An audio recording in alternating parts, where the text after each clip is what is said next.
You've been walking through this forest for what feels like forever.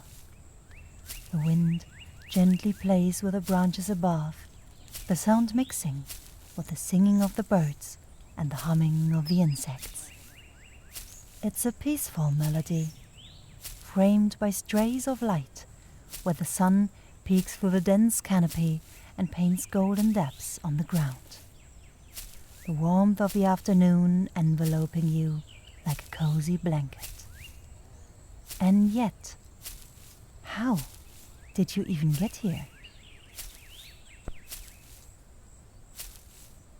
After what seems like an eternity, you reach a glade and spot a small, odd-looking house on the far side.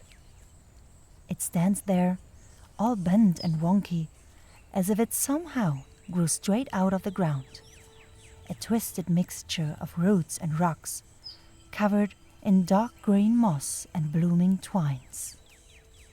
The green of the plants around here is unnaturally deep, and the blossoms' colors seem to glow from within. A susurration lies beneath the silence. Whispering voices, murmuring unintelligible things to each other. Here and there, stray rocks peek out from the calf-high grass. They, too, are covered in thick, soft carpets of moss, just like the house, with slightly translucent, bluish-glowing mushrooms with pointy caps growing from their sides. All in all, the growth around the little house and throughout the entire glade is unusually luxuriant, colorful and alive. Countless vibrant flowers nod unevenly in the breeze. You take a step forward, and suddenly several of them turn in your direction. They open their blossoms and reveal rolling eyeballs staring straight at you. They follow your every move without blinking, goggling in indignation that you'd actually dare to walk among them. You do your best to touch each and every one, carefully avoiding stepping on any. Chewing your bottom lip nervously, you wonder, what kind of place is this? As shocked as you are at such a sight, you're determined to make your way to the house. Maybe there's someone in there. Someone who can help you to find your way. Anyone. You try to ignore the flowers' gawking stares, how they whisper and gossip agitatedly as you pass by. You approach the little house. White flower pots with sleeping faces hang on its crooked, mushroom-sprinkled walls, their features shifting softly in rhythm with their breathing. The butterfly sits on one of the pot's noses. Its body is inky black with a fluffy fairy color and long, slender feelers. Its wings, though, are yellowish white like parchment, sharply edged and veined with fine lines of tiny letters. The butterfly gently fans its wings. The pot wrinkles its nose, its sleeping face twitches and... The butterfly flutters away. The pot, however, simply continues sleeping, its soft breathing whistling contentedly in its dreams. The door of the house is ajar. You stand at the entrance, cautiously leaning in. Golden light dance inside, coming from a whole bunch of candles in different sizes with feather-brained-looking faces and long, scrawny arms. You watch as one of them pokes its hand into the flame of another, fascinated, only to light its own spindly fingers on fire. Both candles stare at the burning hand in astonishment. Then, suddenly nervous and agitated, they blow frantically at the little candle hand until it finally stops burning. Looking for something? Did I startle you? Sorry, I didn't mean to. Well, maybe a little. Those little buddies aren't exactly clever, are they? Yeah, the candles. They keep lighting themselves on fire. But they're cute. Me? I'm Quin. This is my place. Who are you? Nice to meet you. It's not often a human finds their way here. Well, never, actually. So how did you get here? You don't know? So you were just taking a walk and suddenly the path just disappeared and the forest changed? Just like that? Well, that certainly sounds odd. And do you know how to get back? No? That's unfortunate. But hey, since you're here now anyway, want to see my place? From the inside, I mean. The young woman named Quin takes your hand and pulls you inside the strange little house. Actually, you're not entirely sure you are inside a house. Or inside anything at all. Most of the floor is covered with thick, dark moss, just like the outer side of the house. So is much of the furniture. The ceiling looks more like a leafy canopy than anything else. The walls, however, are hidden behind shelves that stretch all the way up to that canopy. They're packed tight with books, rolls of parchment, writing and painting supplies. Butterflies and tiny glowing specks float through the air, and the same bluish glowing mushrooms you already saw outside sprout from the furniture, even from the books and the paint pots. And between all of that, candles, countless of them, all with rather dumb faces, all watching you curiously. Cozy, isn't it? It's so nice to have someone I can show around. Here I got most of my books, some bought, some found, some really just popped up. And quite a few of them are bound and filled by myself, actually. Yeah, not all of them fit in the shelves, though. That's why all the stacks on the ground. Yeah, well, it's not really my decision of how much shelf space I get in here, you know? Or how many shelves in general. What do I mean by that? Look, there are some art supplies and stuff. The kitchen is over there behind the ivy. Yeah, I know it's a lot of candles. And lightening the entire house. What? Oh no! I mean, yes, it would take a while to lit them all, but I just never extinguished them, to be honest. Good gracious, no!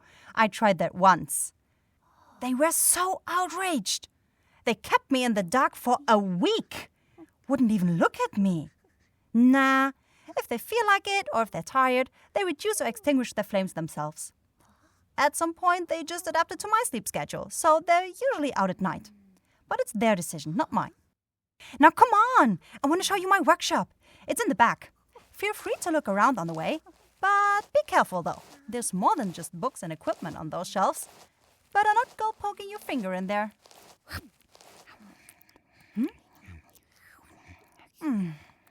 Too late, huh? Come here. Let me take a look. A small creature looking like a large black fluffy worm is latched onto your finger, burying its sharp pointy teeth deep into your skin. Hey, Bumble. That's pretty rude, you know. No, don't give me that look. Come on. Let go. Let go? Do I have to make you? Yes, I know you like the finger, you little bloodsucker. But we don't bite our guests. Save that for Annette when she comes by again. Yeah, I know she hasn't visited in a while. And yes, I know you miss her. Oh, don't worry. I'll get the little one off.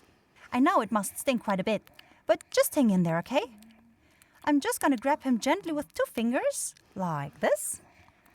And now I'll tickle his belly just very gently.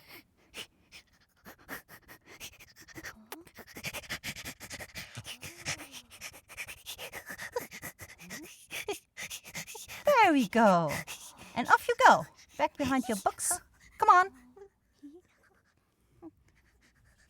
God, I'm so sorry about that. He really bit down deep, didn't he? Come with me. I'm gonna take care of that. You follow Quin as she leads you deeper inside. At the very back, there's a dark wooden desk, a big workbench, and an easel next to it. The shelves along the walls are jam-packed with all sorts of tools, mechanical components, pieces of wood, more paints, and drawers. Drawers of every size and kind. Some look perfectly normal. Others have wood grains suspiciously reminiscent of sleeping faces. Somehow, a lot of things in this house seem to have faces, which usually don't have. Some drawers rattle slightly, and strange noises come from within. A few are ajar, with rich green and blooming flowers oozing out. Others aren't made of wood at all, but of stone or metal. A wonky, medium-sized one is entirely covered with gears that spin constantly, making silent clicking sounds. Small and tall towers of books stand all over the place, on the thick moss and between the grass. In every dark corner, shadows and little creatures seem to scamper around or peek out with glowing eyes. Here, you can sit down on the desk chair. Let me just look for the first aid stuff real quick.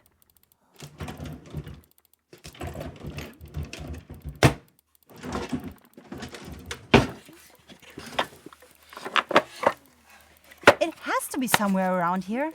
I need it all the time myself. Something always bites or stings me. Or I cut myself on the writing paper. Or I shut myself at the workbench. Still, I keep forgetting where I put it. Or Teresa puts it somewhere when she's bored. Who Teresa is? That would be me. Speaking of the devil. Hey, Teresa, did you put away the first aid stuff again? Me? What an unbounded chick! Unbounded indeed! Did you? No. Where is it? How should I know? Inside the very bottom drawer to the right. Thank you. There we go.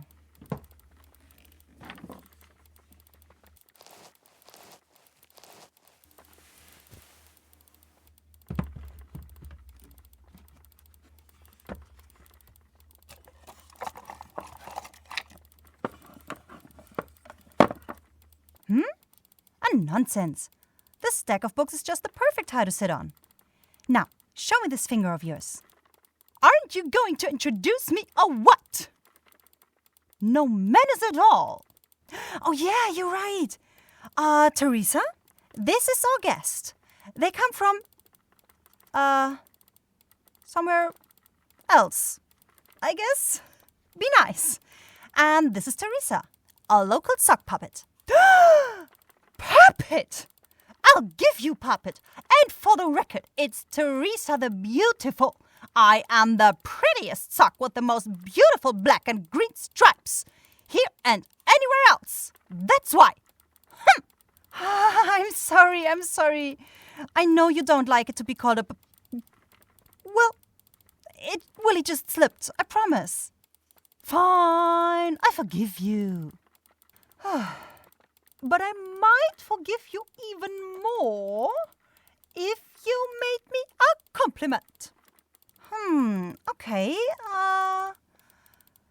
Your long eyelashes really emphasize your big eyes. They do indeed. So, yeah, as I said, that's Teresa. Teresa the Beautiful. Just because you made me doesn't give you the right to simply ignore such important details. Yeah, that's right. I sewed her. Yeah, well... How shall I put this? Listen, it's just that the things that I build or dream about and such just kinda tend to take a life of their own. In one way or another. It's the same when I'm painting or writing. Some of the paintings you can literally walk through, like a portal. Wouldn't recommend it though. Uh-huh. As if you haven't done that like 100 times yourself. Yes, but that also means that I know what I'm talking about. Why are you laughing? Like an old married couple, huh? Well, I don't really know what that means. Now, let's finally take care of your finger, shall we? Look at that. It's hardly bleeding anymore. Still, we should clean that properly. Probably gonna sting a bit, though.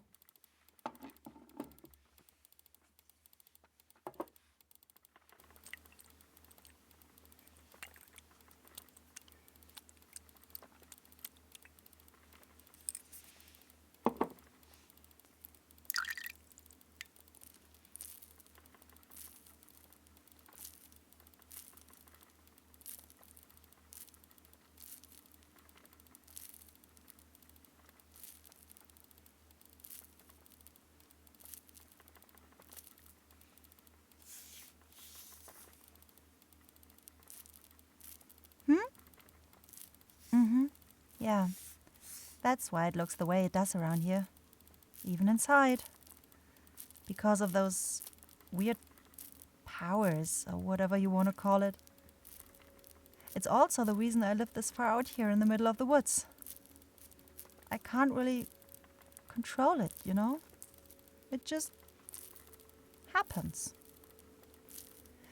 And the town I used to live in, the people there, well... Let's just say most of them didn't find it very funny when eyeballs started growing out of their furniture or the cabbage began commentating on the gardener's skills. Well, you might think that's funny, but believe me, the people there didn't. And there have been other incidents too.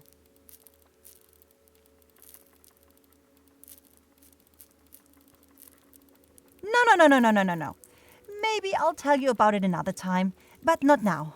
Not today. It's nice that you can laugh about it, though. That you're not running from me, calling me names, or throwing things at me.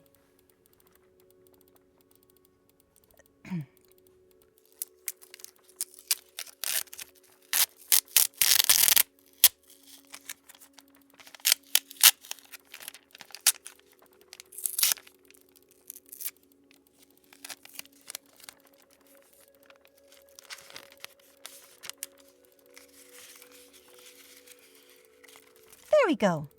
Much better this way, isn't it? Huh? What's wrong with tape? Isn't that the usual way to close open wounds? Clean it, then tape it. I've always done it like that. Hush, hush. It's closed now, isn't it? You're welcome. Lonely? Alone? I'm never alone. I mean, you've already met Teresa. Teresa the Beautiful. Yeah. Then there's also Shay. He should be around here somewhere. Then Ismael and Emerald, the brothers. They're probably outside with a mute girl, I think. And then there's also Annette, who drops by every so often. And so many others who lurk around here, around the workshop and around the Glade. I'm not entirely sure which ones appeared out of my head or whatever. and which ones just have been drawn here by this thingy? I think a few were already living around this place when I came here. Well, either way, it's a very lively place, actually. Well, thank you so much for this explication. Now won't you finally offer our guests something to drink? Jeez. Oh, you're right. I'm so sorry. I'm really not used to having a human guest. So, do you want anything to drink? Water? Or we also have... I want strawberry lemonade! We also have strawberry lemonade. Freshly made just this morning. Okay, I'll be right back then.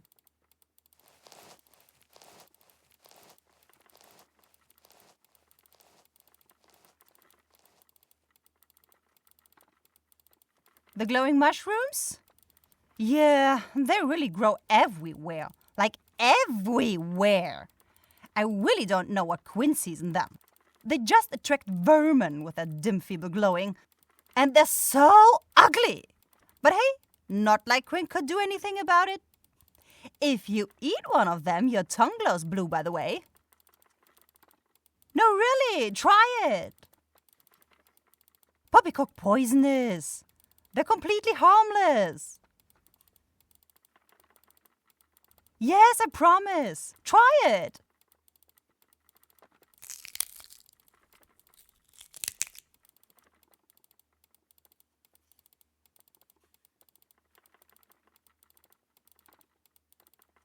And? Show me your tongue. Disappointing. I'd expected more. I'm back. Took you long enough. Yeah. Do we want to go sit outside? It's so nice today. If we must. You carry me. Hey, be careful. I almost fell off. Hey, are you okay? You sure? Good gracious, you're not okay. What's wrong?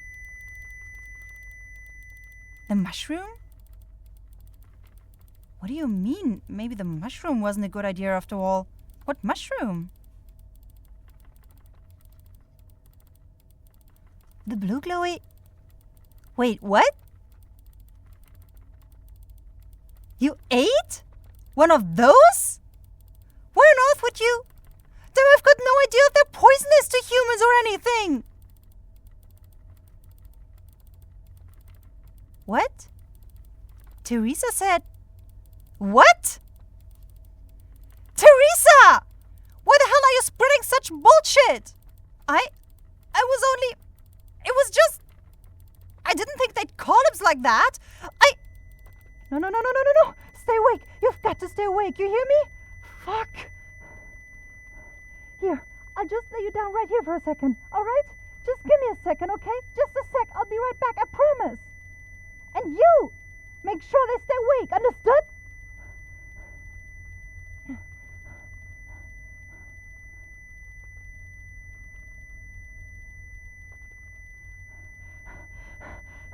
Here, chew that. What's that? Malimpa roots. And that's gonna help? I have no idea, Teresa. I've never eaten one of those damn mushrooms before. I usually take some Malimpa when I've had too much of the nymph's wine or something. It has detoxic properties and stimulates the system, I think. Chew, you hear me? You have to chew. Yes, just like that. Here, drink something.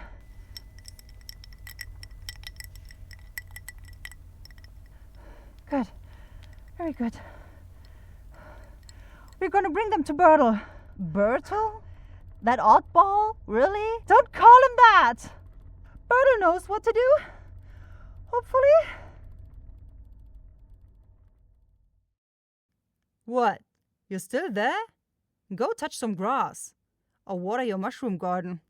Anyway, thank you so much for listening to my very first audio play. I'm still figuring things out, but for the start, I think it came out quite decent. If you enjoyed it, feel free to leave a like, comment, and subscribe, and all that. And now shoo! See you next time!